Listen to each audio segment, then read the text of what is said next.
A gente tende a abrir comércio com a Ásia celeremente. E a gente não está fazendo isso, tem oposição enorme da indústria brasileira à abertura comercial com a Ásia, porque o nosso DNA também é protecionista, que nem o Trump. Os americanos vão passar a pagar o custo que o brasileiro paga há muito tempo, que é uma economia com inflação alta, baixa produtividade, porque não compete internacionalmente. A gente chegou a tocar nesse assunto na sua primeira jornada aqui, né? Ele vai ser contra. A gente convidou alguém que é meio contra algumas teses nossas aqui. A gente continua? Mas a gente tem feito isso. Talvez nós sejamos mais pluralistas do que os nossos algozes gostariam. Estamos fazendo brincadeira com o nosso amigo aqui. Olha que delícia. Deixa eu fazer uma pergunta. A nossa indústria já representou 30% do nosso PIB, hoje deve estar em torno de 11, 12, né? Continua a ser, os empregos industriais continuam a ser aqueles que mais pagam, né? Um peso que o nosso agro tem na balança, etc, ainda gera empregos que pagam muito pouco. Essa abertura, eu estou entendendo, ela não vai ser nas commodities, porque aí a gente já estamos no jogo. Como é que a gente faz para ter uma indústria ainda brasileira? A gente não pode dilapidar a nossa base industrial? Se você fizer uma abertura brutal, não estratégica, sem dúvida. Tá. Mas eu vou te dizer o que vai acontecer. Onde seria? Vamos lá. Chego lá, mas vou te dizer o que vai estar acontecendo agora. A China tem excesso de produtos que não consegue mais colocar no mercado americano e com dificuldade no mercado, crescente dificuldade no mercado europeu. Uhum. Esses produtos vêm para cá. Então pega o caso de pneus. O Brasil tem uma indústria brasileira de pneus. No entanto, o pneu que a China joga aqui, chega aqui o produto finalizado mais barato do que a matéria-prima que a indústria brasileira precisa pagar para poder fazer o produto. Não tem chance. O protecionismo não vai nos salvar disso. Então você precisa fazer uma abertura estratégica, que significa o quê? Uma abertura estratégica? Significa que é uma abertura voltada para ganhos de produtividade da economia brasileira e do trabalhador brasileiro em setores que progressivamente vão se abrindo com a ajuda do governo, com compensações do governo, investindo pesadamente em ganhos de produtividade. Mas o nosso sistema de ganho de produtividade é muito ruim, porque o nosso sistema educacional é muito ruim em todos os níveis de renda no Brasil. Então, se você pega a nossa performance no exame PISA de educação, você vê que o Brasil começou a investir pesadamente em educação, o gasto é uma curva ascendente e a nossa performance no exame é uma linha reta.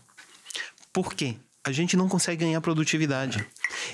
E isso é, em grande medida, produto de uma economia que ainda é fechada. Portanto, abrir a economia de maneira inteligente, não estou falando... Ou de um modelo de educação que está totalmente errado, né?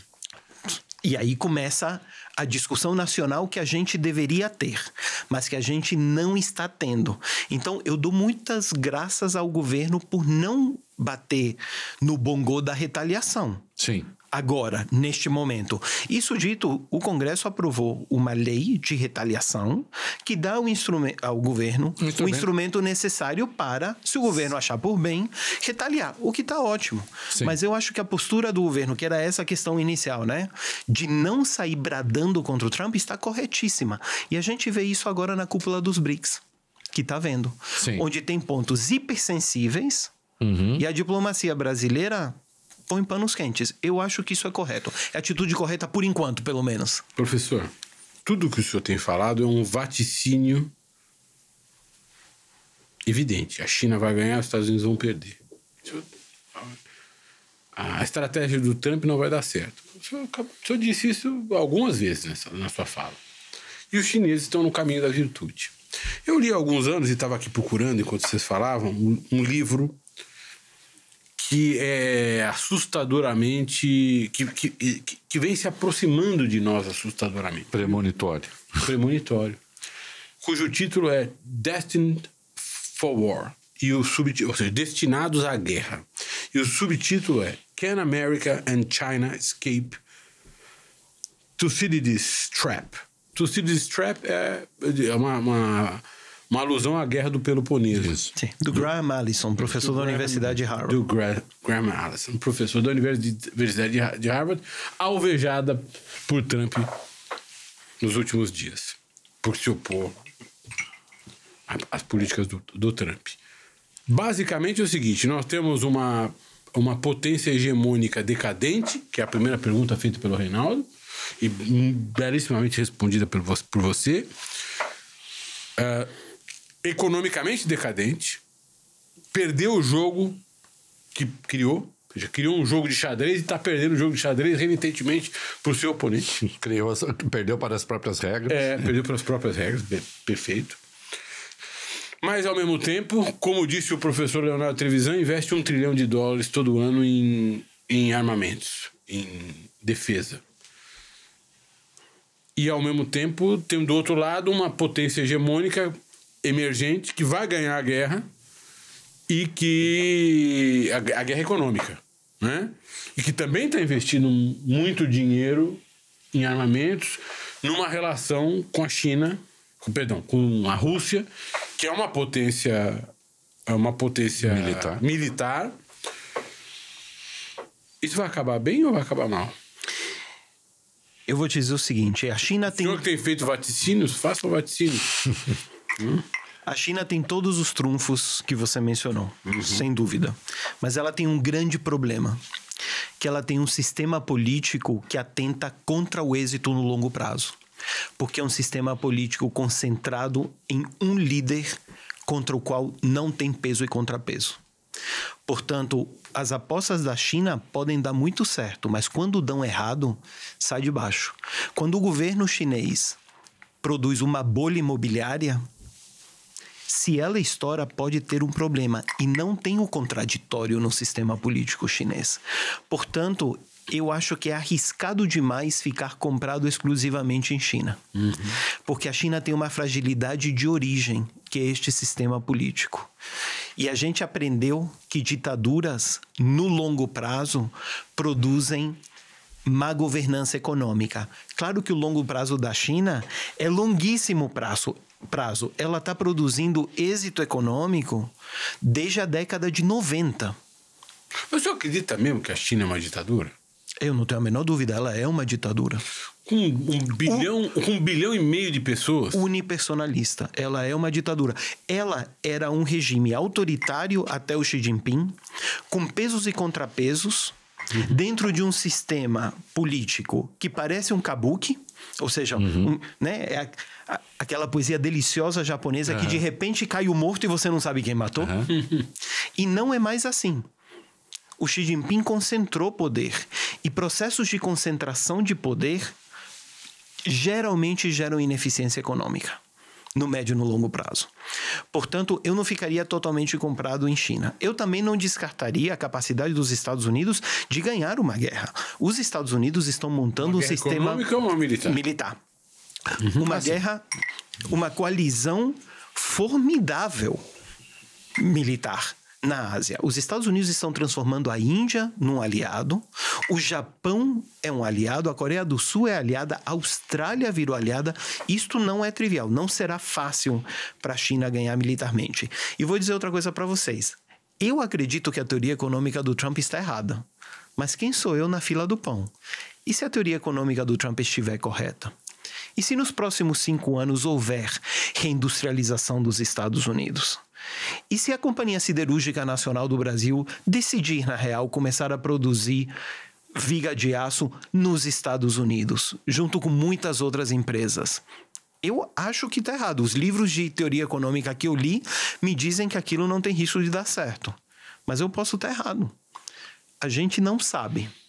Me diz uma coisa, é muito estúpido a gente pensar que o sistema político centralizado chinês facilita tomadas de decisão, até porque depende menos da opinião pública e, portanto, pode impor soluções que nos Estados Unidos, porque eu estou falando assim, nós vimos Trump, quando você viu os juros dos títulos americanos dispararam, ele olhou o mercado, né? O mercado virou porta-voz da democracia, né? Não tinha Congresso, juíza presa, que mandaram prender o juiz, Suprema Corte entregue, fazendo tudo que é, as universidades, as grandes, exceção feita a Harvard, de joelhos, né? As big techs de joelhos, uma parte da imprensa de joelhos, ali no dia em que estamos falando, os grandes escritórios de advocacia, a maior parte deles advogando de graça, assim, e foi curioso, porque é para o presidente e para o governo americano. Para o presidente parece que assim, mesmo as ações criminais, estão falando, não, deixa que a gente faz de graça, né? De repente os mercados viraram o locus da democracia, porque falaram assim, mal, meu filho, título agora eu vou querer mais retorno para esse título aí. Ele viu o título disparar, ele falou, opa, e aí ele recua. E aí, ai, não, todo mundo, um monte de taxa, vai tudo para 10%, está suspenso por 90 dias. Porque ele tem ali um sistema que pode interferir nele. Na China, menos. O sistema chinês não é mais, digamos, garantidor da continuidade de uma guerra do que o contrário? Da guerra comercial, digo? Eu vou discordar de você. Sim. Pelo seguinte motivo. É verdade que o sistema político chinês não depende de eleitores. Sim. Mas ele depende da opinião pública. Tá. As decisões econômicas do Xi Jinping são de olho na opinião pública. Porque uma ditadura tem um problema enorme para apreciar como está na fita. Porque ela não tem como mensurar com precisão como ela está na fita. Tá. E, portanto, ela tem pânico do momento em que vira e a opinião pública se volta contra ela. A experiência pregressa da China com um sistema unipessoal de gestão econômica é desastrosa. É o grande salto para o futuro do Mao. Que deu no que deu. Centenas de milhões de pessoas na fome. Portanto, o sistema que havia pré-Xi Jinping era um sistema que funcionava bem, porque era um condomínio de hierarcas do partido, com representação regional, que operavam o capitalismo chinês. Agora o capitalismo chinês ficou muito mais sofisticado e os pesos e contrapesos em volta ao presidente desapareceram. É o Xi Jinping. E se o Xi Jinping desenvolve uma teoria equivocada, não acontece como o Trump, que você passa a ter uma gritaria e o cara precisa recuar. Entendi. No caso dele, errar é muito mais perigoso. No caso do Trump, você erra, o mercado vai lá. Tipo, os mercados vão lá e falam, recua. Não, mas Na casa da China, não. Não, mas pera. Você erra e ninguém fala. Espera lá. Desculpa. Porque vai discordar de nós dois? Não, vou discordar de nós dois. Por quê? Porque a China tem uma burocracia de Estado muito sofisticada e eficiente. Por exemplo, tem 50 mil economistas chineses trabalhando para o Estado. São 50 mil economistas chineses trabalhando para o Estado. É verdade, mas uma burocracia sofisticada precisa resistir o capricho do chefe. Não, tudo bem. O deep state do Trump. E na China, esse pessoal tem medo. Nós temos evidências de que o Xi Jinping tem tomado decisões à revelia da sua burocracia ultra eficiente. Temos muita evidência. Por exemplo, todo o processo do Xi Jinping de purga dos quadros do partido... Mas é político, não é econômico. É político. Mas ele não foi feito numa composição com a grande burocracia do Estado chinês. Em política econômica, todo o processo de decisão sobre como lidar com a pandemia rachou a opinião dos economistas do governo. A opinião dos economistas do governo chinês não é unânime. Porque não tem como ser unânime, porque ninguém tem uma bola de cristal, nem o Xi Jinping. São apostas que ele vai fazendo. E se essas apostas são feitas num grupo, numa mesa, onde você tem pessoas de confiança que podem fazer o contraditório, que nem aqui no Reconversa, onde você pode dizer, vou discordar de vocês dois, a qualidade da decisão que discorda é pior. De nós dois, você sabe o que acontece. Né? Volta!